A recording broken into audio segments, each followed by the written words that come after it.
estás, querido? Eduardo, ¿cómo ¿Bien? te va? Bien, ¿Cómo bien, andás? muy bien, muy bien, muy bien. Bueno, qué fin de semana y qué comienzo de semana, Tremendo, ¿no? tremendo. Sin respiro. Estaba terminando Ahí recién que de... no da descanso. No da descanso.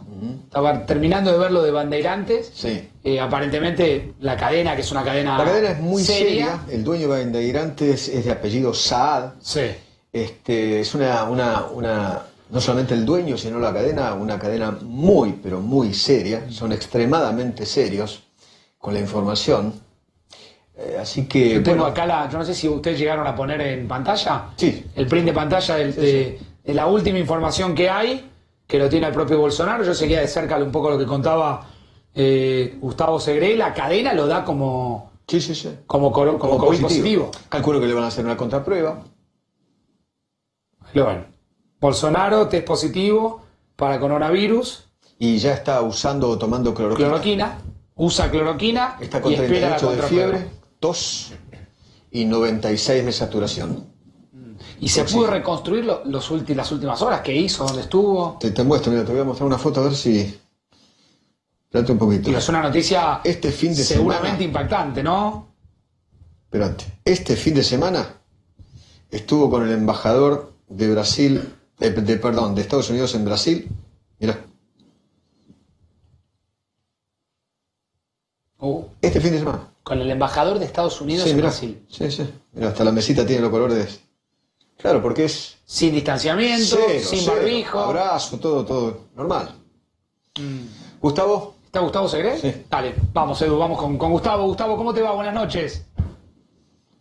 ¿Qué tal, Facundo? ¿Qué tal, Eduardo? Bien, aquí en la expectativa, porque hasta ahora el único portal que dio esta noticia es de la radio Bandeirantes. Comentábamos hace instantes con Eduardo.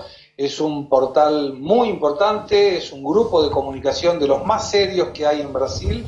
Y según Claudio Humberto, uno de sus periodistas, habría dado positivo al COVID-19. Mañana hay que esperar la contraprueba. Esto es algo normal en este tema, la contraprueba, sobre todo en personalidades de la política, donde se le hace la verificación y por supuesto se aguarda el segundo resultado. Perdón, una pregunta. Pero siempre que da positivo el primero, el segundo da positivo.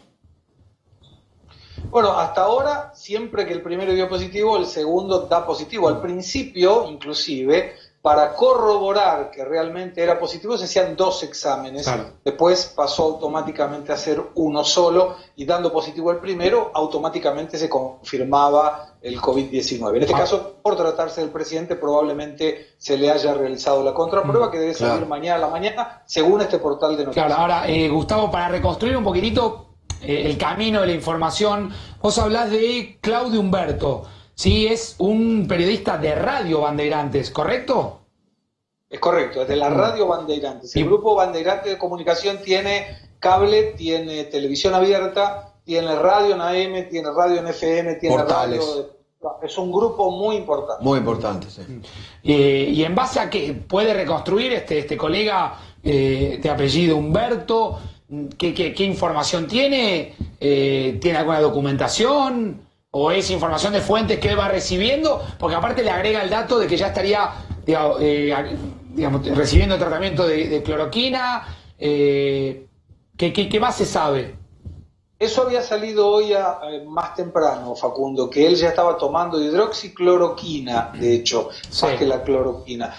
Bolsonaro había sido un defensor tanto de la cloroquina como de la hidroxicloroquina. El propio ejército había fabricado para exportar a los Estados Unidos en la época, y él lo que se mencionó hoy es que había cancelado a pedido de él la agenda hasta el día domingo, que estaba con fiebre, que estaba con mucha tos, y recordemos, Bolsonaro le había pegado en el palo el tema del COVID cuando 23 personas de su comitiva que había ido a los Estados Unidos habían regresado positivos todos. Él siempre ninguneó al COVID-19, primero dijo que era una gripecita, después dijo que del COVID era parecido con la lluvia, que mucha gente se iba a mojar, pero que poca gente moriría ahogada. Y recientemente, inclusive, el día de hoy había vetado el uso público de la máscara, del barbijo, y él hoy cuando sale del hospital de las Fuerzas Armadas en Brasilia, se lo vio utilizando barbijo y mencionó que no debía acercarse a la gente que lo estaba esperando a pedido de los médicos. O sea que hoy ya fue, a ver Gustavo, hoy ya fue a un acto público con los síntomas. Sí, claro. Bueno, en realidad, el fin de semana... público, él volvió del hospital y cuando llega siempre lo estaba esperando, además de los periodistas, gente simpatizante de Bolsonaro. El sábado recién mostré una foto. No, lo que mostrabas era tremendo porque aparte involucra diplomáticos. El 4 de julio, el día de la independencia norteamericana, en la embajada, no te digo a los besos, pero a los abrazos, ¿no? El propio presidente con el embajador norteamericano, todos pegados, sin distanciamiento. Todos se hisoparse, me imagino, ¿no?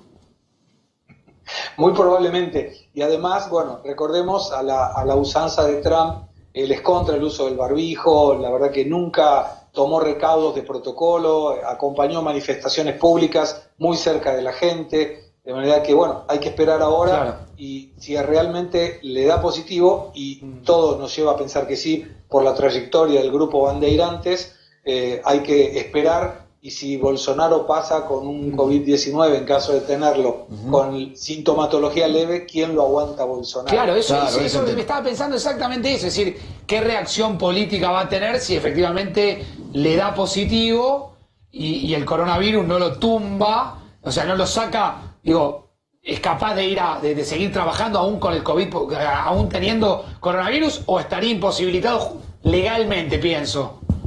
No, él no puede, de ninguna manera puede tener contacto. El aislamiento aquí en el caso de positivo es obligatorio. Bueno, por eso pensaba en eso. Por ley, pero seguramente Bolsonaro no se arriesgaría, sería un tiro en el pie, como dicen aquí, en caso de tener positivo, que él se arriesgue a contagiar a otras personas.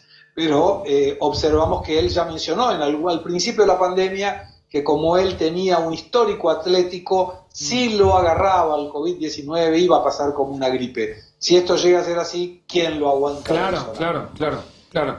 Mira, acá Edu, yo te libero, si vos querés, tranquilo, ¿no? Porque sé que estás cansado. Obviamente te agradecemos que te quedaste unos minutitos. No, por favor. Tenía 1000 cosas para charlar con vos. Bueno. Pero mañana charlamos, tranquilo. Anda tranquila, tenés que descansar. Gracias. Me quedo, Gustavo. Yo te quería preguntar, porque mostraba a Edu recién una foto de Bolsonaro con el embajador de los Estados Unidos.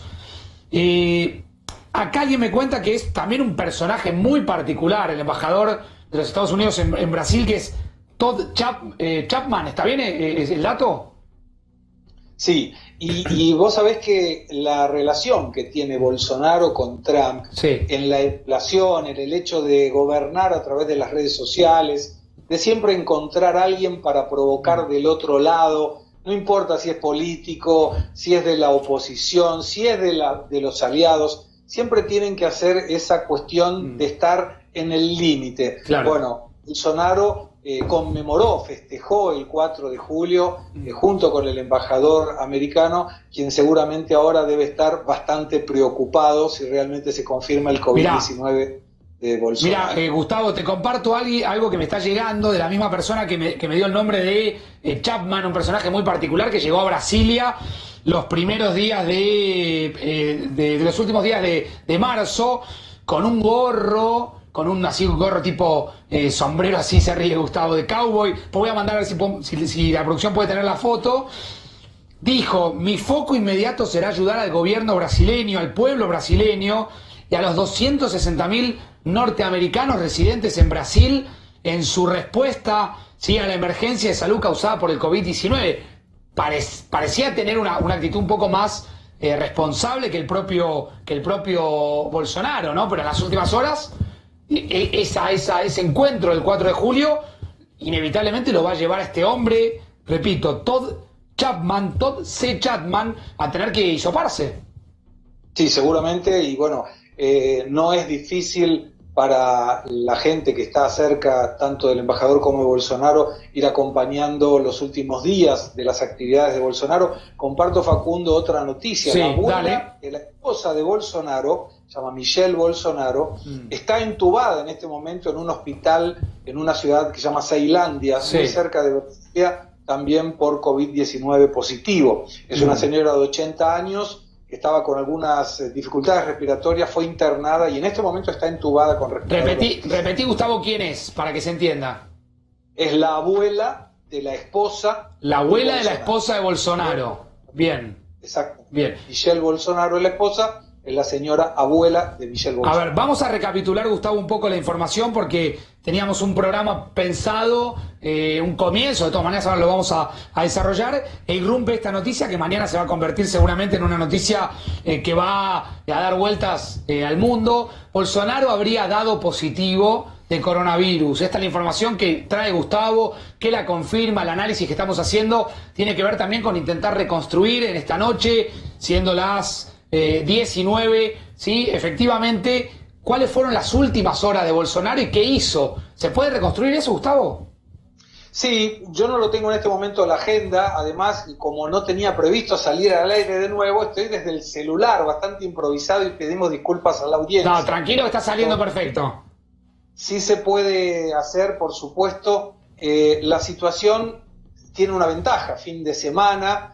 Lo que no se identifica es cuál sería el antecedente, eventualmente es una cuestión más médica de saber los anticuerpos que pueda tener como para determinar desde hace cuánto que Bolsonaro, caso confirme realmente el positivo, hace que está con el COVID-19. Hubieron manifestaciones a lo largo del fin de semana, no se observó como en otros días una participación activa de Bolsonaro en esas manifestaciones, pero recordemos que Bolsonaro nunca le dio importancia a eso. En algún momento también se lo vio tosiendo arriba de una camioneta en una de esas manifestaciones. Hasta este momento nunca le había dado positivo, había realizado 3 testeos anteriores, 2 con nombres ficticios, 1 con un número, que lo hizo también en el hospital de las Fuerzas Armadas, donde hoy fue atendido, y ahora hay que esperar si la confirmación de mañana ratifica esta información del Grupo Bandeirante. Claro, recordemos, la información la trae el Grupo Bandeirante. Gustavo dice que es un grupo muy serio.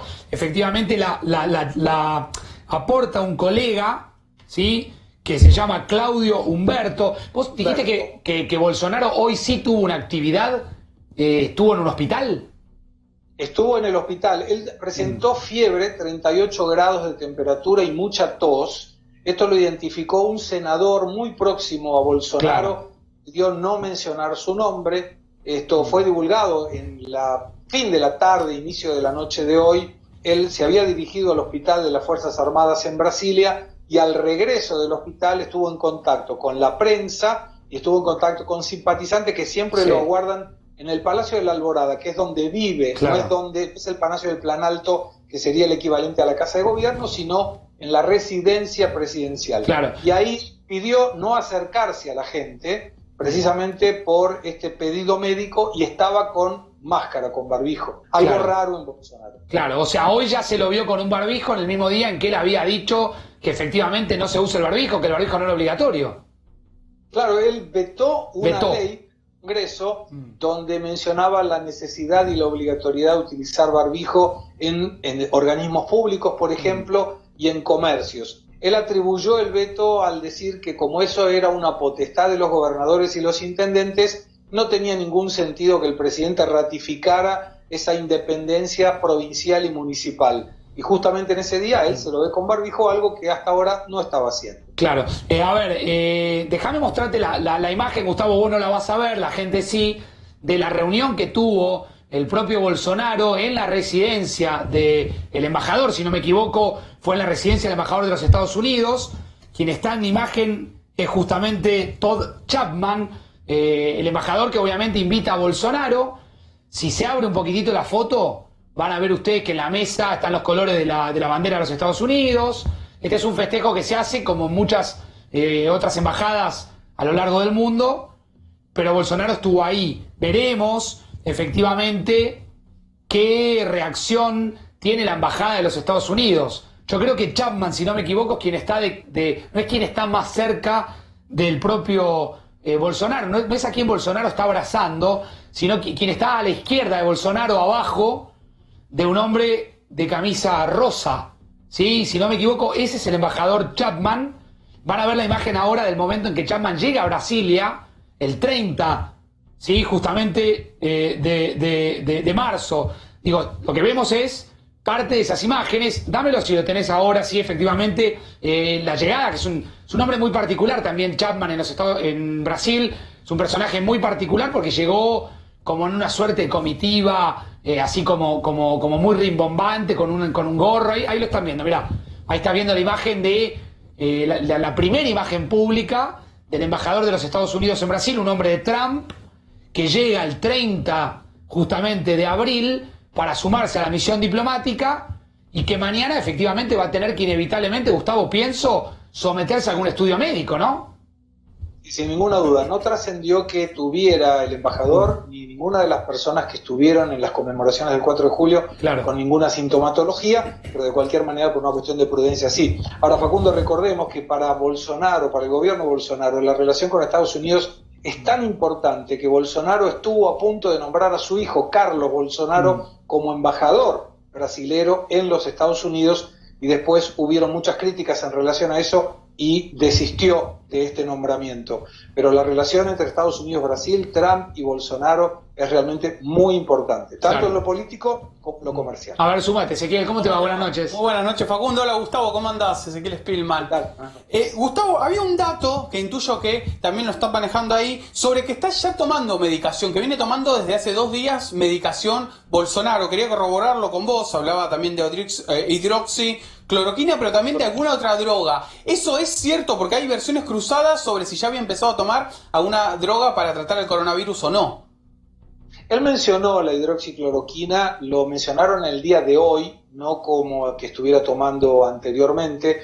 No hay información oficial si él viene tomando, como en algún momento tomaba Trump, como una forma de prevención, pero de cualquier manera recordemos que varios hospitales aquí de mucho prestigio habían indicado a sus médicos de no recetar más ni la hidroxicloroquina ni la cloroquina.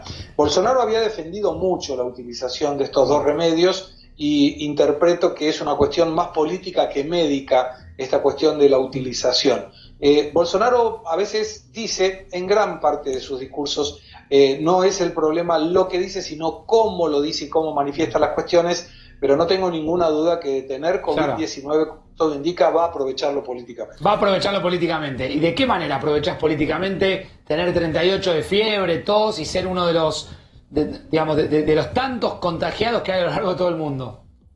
Bueno, dependiendo de la gravedad que pueda generar. Si le genera un caso de gravedad, esto le va a hacer en contra, obviamente, de aquella despreocupación que le pasaba a la gente, afirmando que era una gripecita, afirmando que la gente no debía tener demasiados cuidados. Si realmente pasa por una sintomatología más leve y no tiene ningún cuadro que agrave su situación médica, Bolsonaro lo va a utilizar para decir, vieron, yo les dije, esto no era tan grave. Bien. Todo, Facundo, sobre todo, que cuando uno analiza los fallecimientos de Brasil en la comparación de junio 2019 con junio 2020, la cantidad de fallecidos en junio del 2020 te da menor que en junio del 2019 a pesar del COVID-19.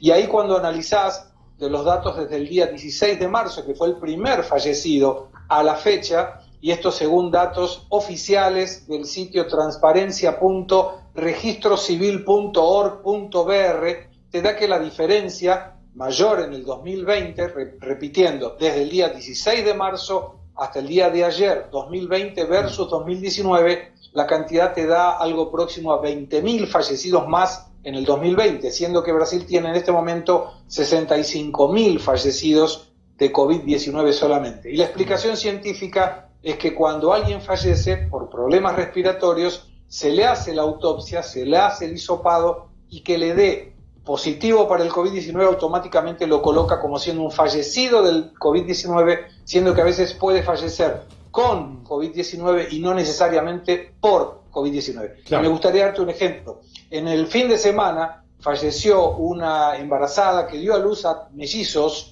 que tuvo un problema hemorrágico, que falleció con positivo del COVID-19 y se la asignó como siendo un fallecimiento del COVID-19 cuando el problema había sido una complicación en el parto. ¿Ezequiel?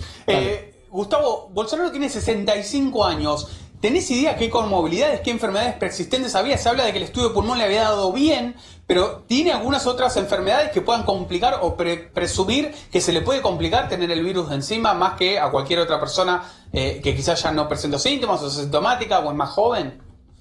No hay ninguna información si sufre de hipertensión o diabetes. Él siempre mencionó su condición atlética, no demasiado comprobada, Sí. porque inclusive en algunos lugares hacía algunas flexiones de brazo con un poco de trampa, por así decirlo. Tuvo el problema en la época de la campaña de la cuchillada que le dieron claro. el 5 de septiembre, si no recuerdo mal la fecha. Según nos confirmaba hoy el doctor Sim, eso no representaría un problema que agrave su estado Un de cuadro salud. respiratorio, claro. Claro. No. No lo agravaría. Vos sabés que estaba leyendo, Gustavo, me gustaría saber, por último, cuál es la relación o cómo está el vínculo con los militares, porque si no me equivoco, Bolsonaro ni bien tiene síntomas, elige un hospital militar para ir a atenderse, para ir a buscar información sobre lo que estaba pasando, ¿no? Él está muy vinculado con los militares, Facundo. De hecho, la última vez que hizo el testeo también lo hizo en el Hospital de las Fuerzas Armadas en Brasilia. Siempre que tiene cualquier necesidad hospitalar o médica, se hace atender en ese hospital, y te diría que la relación con los militares es la base de sustentación de su gobierno en este momento. Así que no me llama la atención que haya ido a ese hospital. Claro, claro. Y te pregunto esto porque siempre hay mucha especulación, sobre todo, creo que hace un tiempito lo hemos hablado fuera del aire, de cuál es el rol en este momento de los militares. Pienso en un presidente que puede llegar a quedar debilitado por un tema de salud. Reiteramos, estamos abriendo el programa de una manera distinta. Le habría dado positivo a Bolsonaro, 38 de fiebre, tiene todo dolor de cuerpo, se fue a atender a un hospital militar, tuvo un gesto con los simpatizantes que estaban en la puerta del lugar de la residencia presidencial al no acercarse. Pienso en el rol de los militares, esos militares que en algún momento sonó muy fuerte la idea de que iban a avanzar sobre el gobierno de Bolsonaro, ¿no? Sí, el propio vicepresidente Hamilton Mourón indicó que no, que la relación de los militares es claramente democrática. Hay muchísimos militares que ocupan lugares estratégicos en el gobierno de Bolsonaro, en diversos ministerios y en diversas secretarías. En ningún momento se colocó esto en tela de juicio o en riesgo. Lo que sí hay en este momento es una clara negociación con lo que se denominan partidos del centro, el centrón. Recordemos, Facundo, que aquí en Brasil el Congreso de la Nación tiene 30 partidos representativos en la Cámara de Diputados y 28 partidos representativos en la Cámara de Senadores. Entonces, es un juego político de alianzas permanente, pero no hay ningún motivo en este momento para suponer que los militares podían tomar cualquier tipo de atribuciones que no le corresponda por la vía democrática. Claro. Gustavo, ¿te quedas al teléfono abierto hasta que terminemos? Pues, gracias. sin duda. Gracias. Gustavo Segre, desde Brasil. Ahora volvemos a la Argentina. Vamos a poner en pantalla a nuestro próximo entrevistado. Hoy habla en 4 días uno de los referentes, ¿sí?, más jóvenes que tiene la oposición, que venía manteniendo un bajísimo perfil, que rompe de alguna manera ese bajo perfil, por lo menos en televisión aquí con nosotros en 4 días. Venía manteniendo un bajo perfil, un silencio moderado. Es Nicolás Massot, ya lo están viendo. Fue una de las víctimas del espionaje ilegal, fue aparentemente, según indica la causa, filmado, seguido, sus mails aparecen... Obsesión, Facundo. Había obsesión Había por Massot. obsesión por ese hombre que estamos viendo en pantalla, de parte de quienes lo espiaron, de la banda esta, de esa gente de la AFE con policías de la ciudad. Tenían obsesión por espiar a Nicolás Massot. Y sus primeras palabras, después de la muerte de Fabián Gutiérrez, fueron también moderadas y críticas hacia lo que la oposición debiera haber hecho que no hizo, que fue mantener la cautela. La oposición se apuró, quizás en un error político, en un error de cálculo, a emitir un comunicado firmado por todos los partidos políticos, vinculando, diciendo directamente que este podía tratarse de un crimen político. Está Nicolás Massot. Nicolás, buenas noches. ¿Cómo te va? Gracias por esperarnos estos minutos.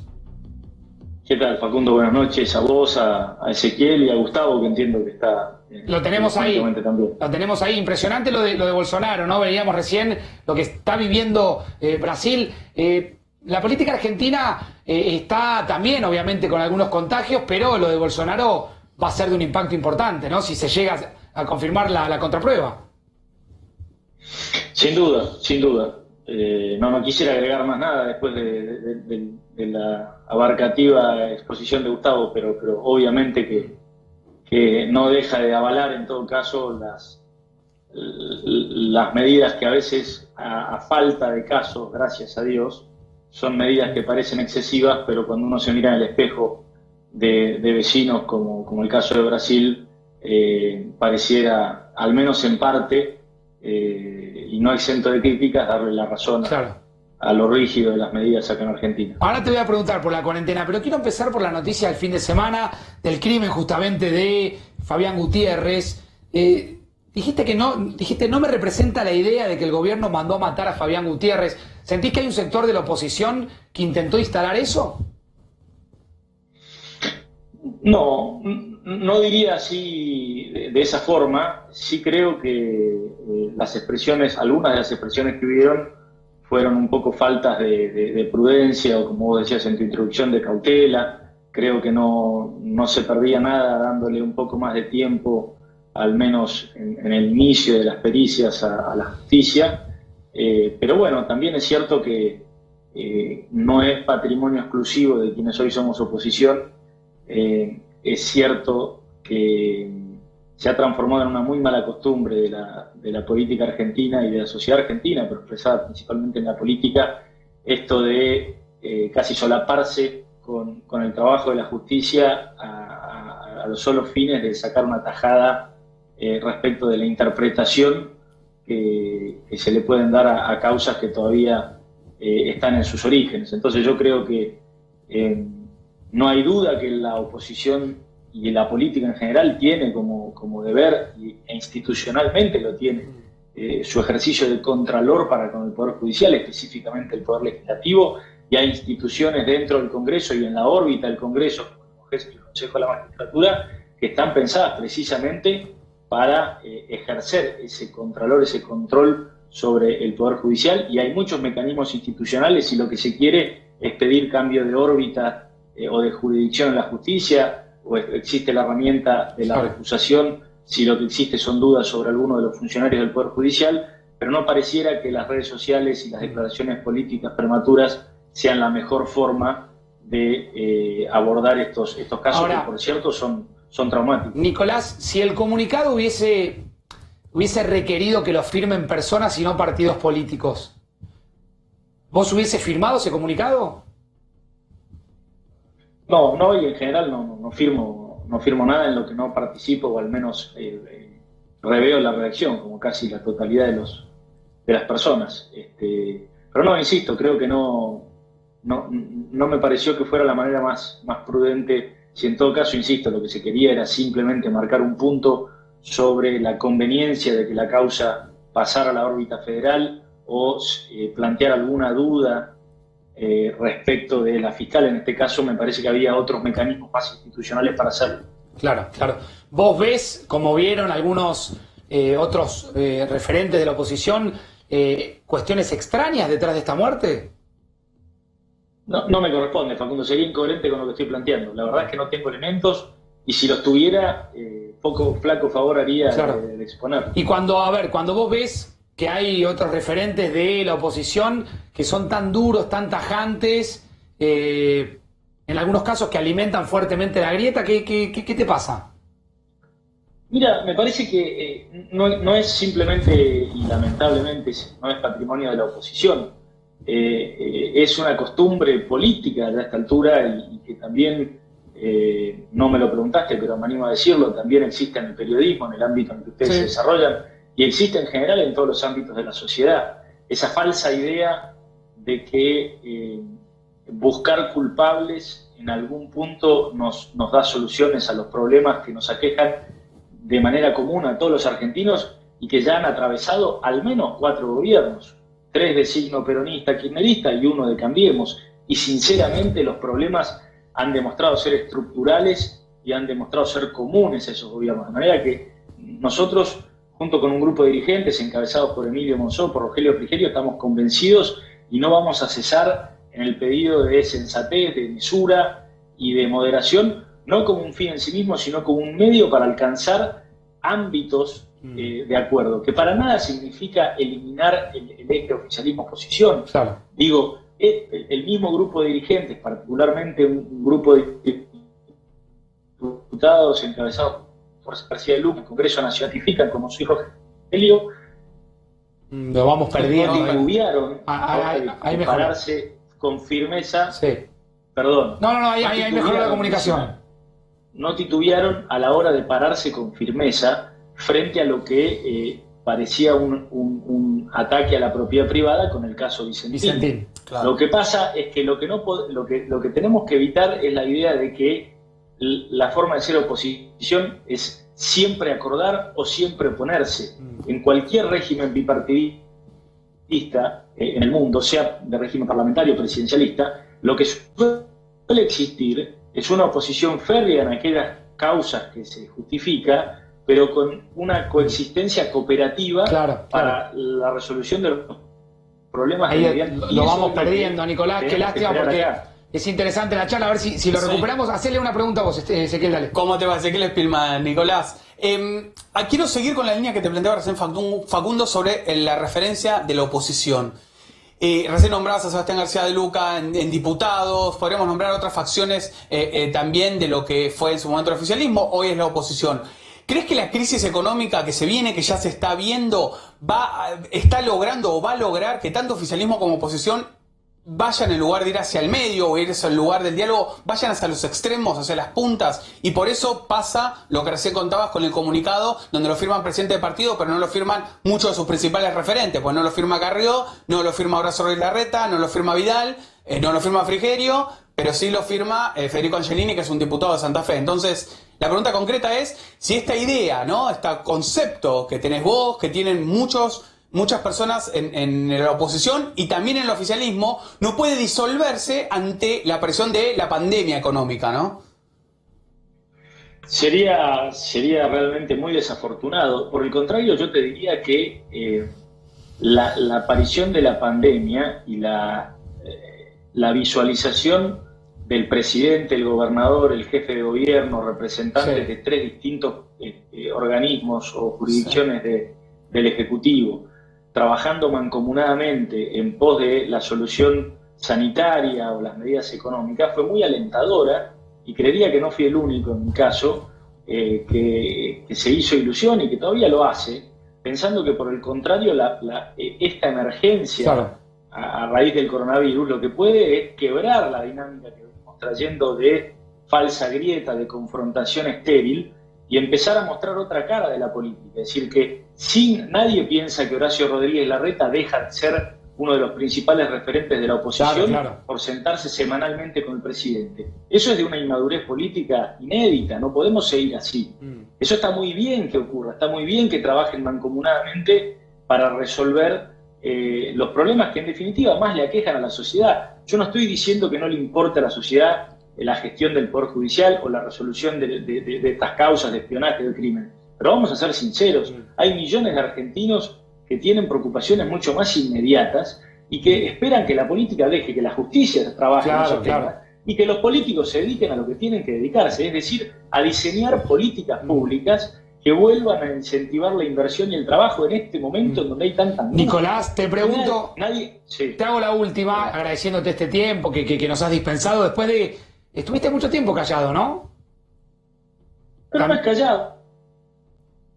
Pero tan callado que se cortaba. Tantos años de ejercer. Sí. No, después de tantos años de ejercer responsabilidades, gracias a Dios y a la gente que nos votó, tan importantes, primero, el plano personal, uno también necesita introspección y pausa. Uno no es simplemente un opinador de la realidad.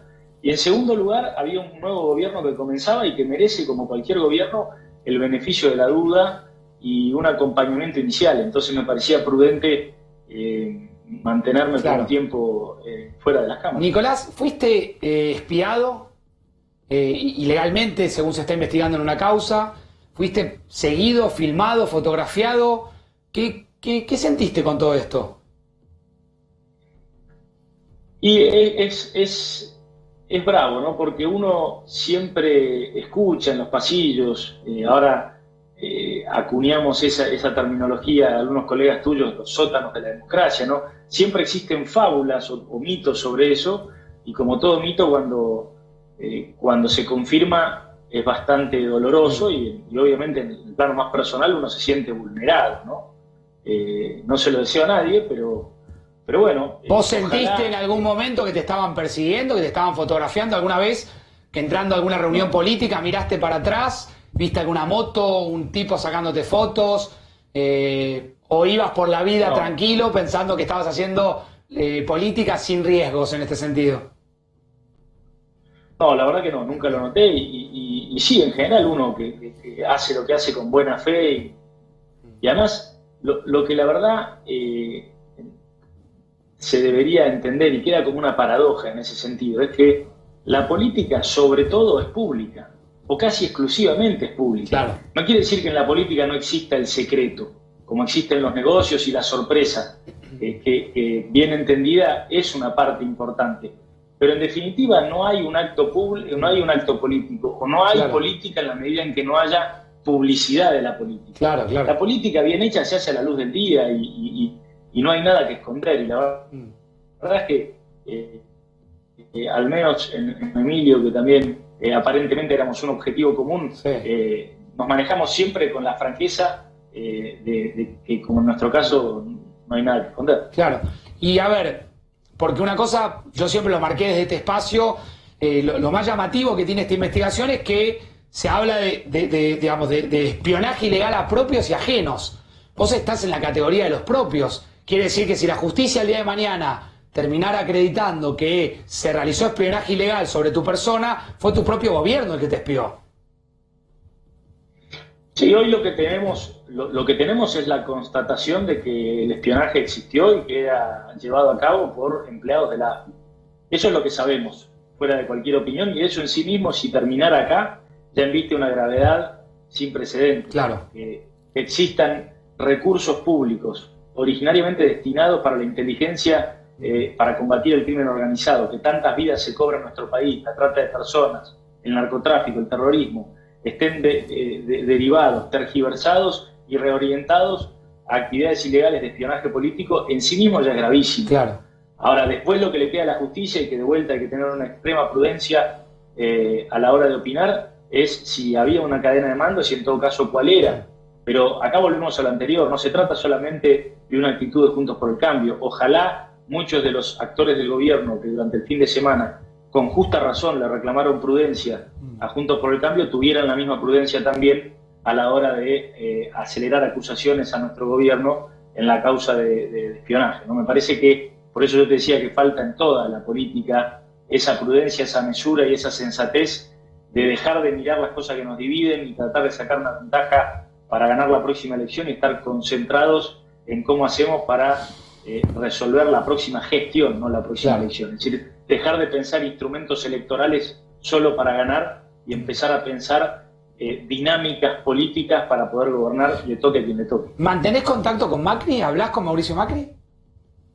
No hablo desde el año pasado. ¿No te llamó tampoco por el tema del espionaje? No. Y con la Reta sí tenés contacto, Nicolás. Además de con Monzó y Frigerio, formas parte de un equipo, pero con la Reta sí. Sí, claro, con Horacio sí. Aparte, bueno, tuvo el gesto de pedirme que lo acompañe en el directorio del Banco Ciudad, así que también tenemos una relación de gestión más allá de muchas coincidencias políticas. Claro.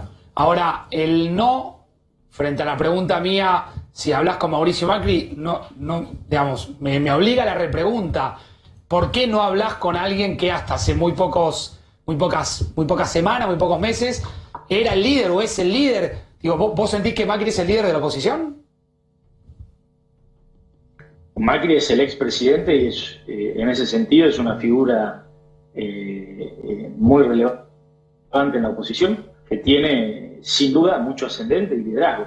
No diría que es el líder de la oposición en el mismo sentido que lo fue hasta ahora, porque esa verticalidad que te da la presidencia de la Nación ya no la ostenta Cambiemos, y Cambiemos tiene una particularidad difícil de encontrar en otros espacios, y yendo hacia atrás también, que es un importante número de dirigentes con mucha expectativa electoral. No depende de uno o dos personas. Yo creo que tiene un puñado nutrido de dirigentes que generan expectativa a nivel nacional, y eso horizontaliza mucho la conducción. ¿Pero te imaginás a Macri volviendo a competir por un cargo público o por un cargo legislativo? Bueno, no tengo elementos para saberlo. Siempre es difícil el rol de un expresidente. En nuestro país específicamente difícil. Hay otros países en donde muy rápidamente se coloca a la figura del expresidente en una figura de referencia, de transmisión de experiencias, no solo nacional, sino también internacional.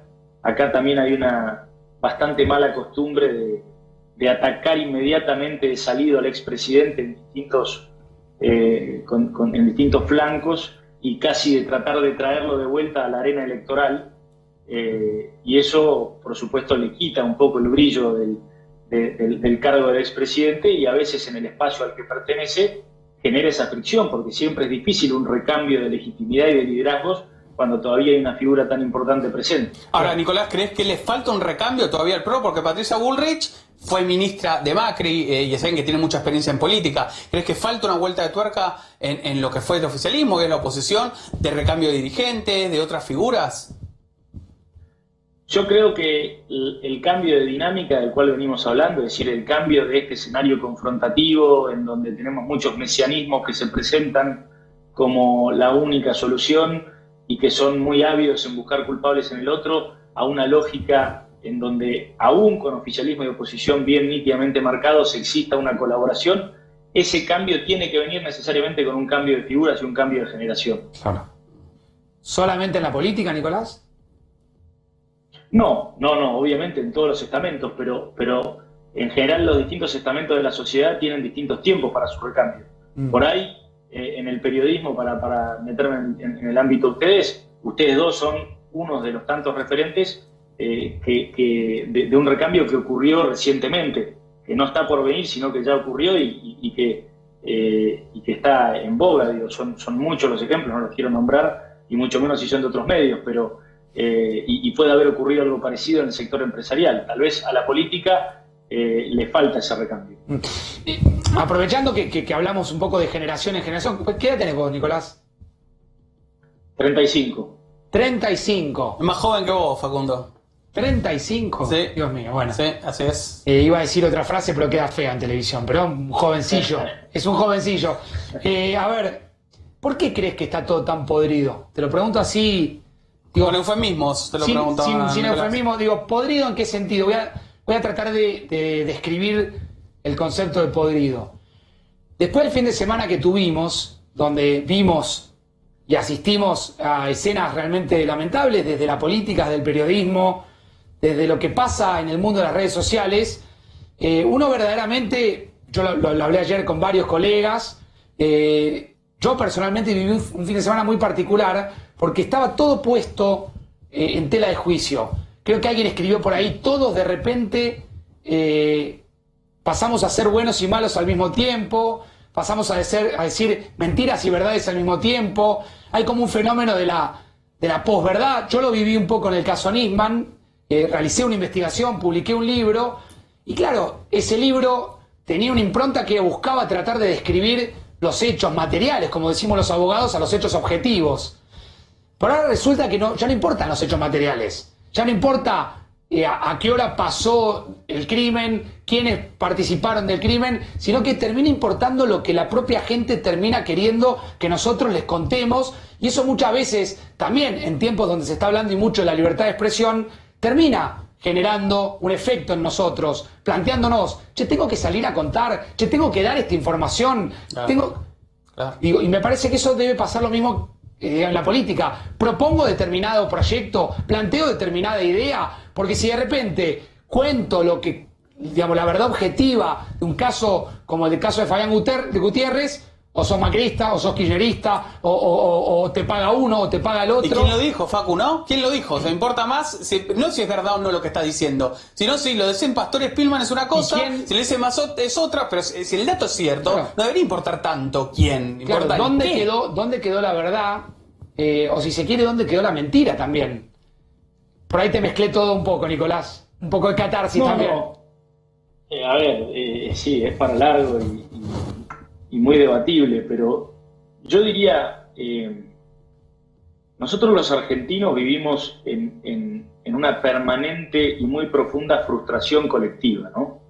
Yo, por ejemplo, para volver al tema de la edad, yo tengo 35 años. La verdad es que, sacando algunas pocas excepciones, lo único que recuerdo de nuestro país es vivir en crisis política, en crisis económica. Es decir, no recuerdo una sensación de prosperidad sostenida. Sin embargo, tengo en mí una nostalgia que creo que tenemos casi todos los argentinos, que casi te te genera un mandato de volver a hacer algo que fuimos muy grande, que nosotros no vivimos y sin embargo lo tenemos, ¿no? Hay como una frustración heredada permanente de que tenemos una historia reciente de mucho fracaso. Y como cualquier frustración colectiva, en una familia, en un grupo de amigos, en una empresa, tiene estas actitudes de mucha bajeza, ¿no? En donde lo que aflora son más los defectos que las virtudes. Claro. La búsqueda del culpable, el echar en cara las cosas, hija de la soberbia. Bueno, en fin, yo creo que estamos viviendo eso. Y el principal problema de la Argentina, que para mí fue muy interesante, esta idea que corrió respecto de la secesión o la separación de Mendoza, ¿no? Pero no porque me parezca interesante en sí mismo y me parece descabellado y es inconstitucional. Pero el solo hecho de que haya tenido el ruedo, de que haya no poca gente que le haya dado cabida, casi inclusive hasta como un divertimento, habla de la falta de proyecto. Es decir, los países sobre todo son un proyecto. Y la palabra, lo que específicamente te marca es futuro. Los países se piensan o se reflexionan para atrás, pero se piensan y se proyectan para adelante. A la Argentina lo que le falta es un proyecto común, a los argentinos.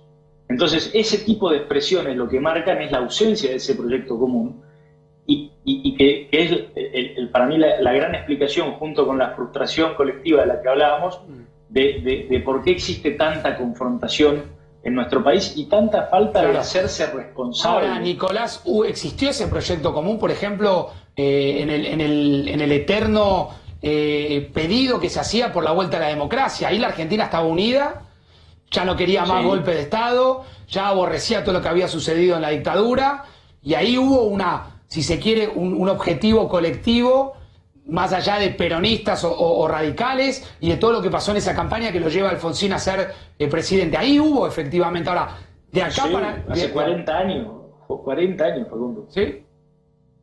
Casi 40 años. ¿Vos sentís que no volvió a haber en la Argentina ningún proyecto colectivo similar a ese? No, creo que no lo hay. Creo que falta una epopeya, falta una épica común que trascienda los bandos, que trascienda las ideologías respecto de la coyuntura. Pero, Nicolás, falta un pensamiento de la... Está claro, pero la epopeya, vos sabés que yo lo pensé cuando el mundo entró en pandemia. Yo digo, bueno, lo positivo que tiene que dejar esta pandemia es que no importa quiénes, vamos a salir todos a tratar de pelear por esta, digamos, porque la Argentina salga adelante. Y duró 5 días que salimos a aplaudir a los médicos y a los enfermeros y a los policías. Y al día número 6, por ponerlo en términos bien gráficos, ya estábamos todos puteándonos de vuelta, que cuarentena sí, que cuarentena no, que si vos decís tal cosa, la cuarentena va para un... Digo, y ahí es imposible de pensar como algo colectivo. Bueno, es que precisamente esa es la muestra más cabal de que nos está faltando precisamente ese proyecto y esa épica común. ¿Y qué crees que tendría que pasar para que eso suceda? No, es que nunca eso florece producto de algún evento en particular, o rara vez tiene que ser algo verdaderamente trascendental como para que un solo evento pueda explicar una arquitectura sociológica que lleva décadas o siglos. Claro, es decir, por eso los países que recién nacían cuando nos tocó a nosotros hace 200 años, o cuando le tocó hace 50 o 60 a muchos países de África o de Asia, y en los 90 inclusive a muchos países de Europa del Este.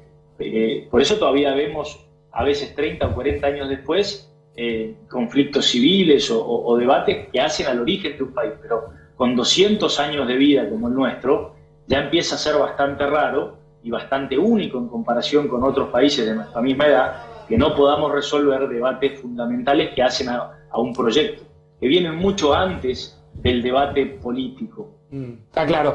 Nicolás, te agradecemos muchísimo el contacto de esta noche, una extensa charla que seguramente va a tener repercusiones y, por cierto, es valioso escucharte. Gracias.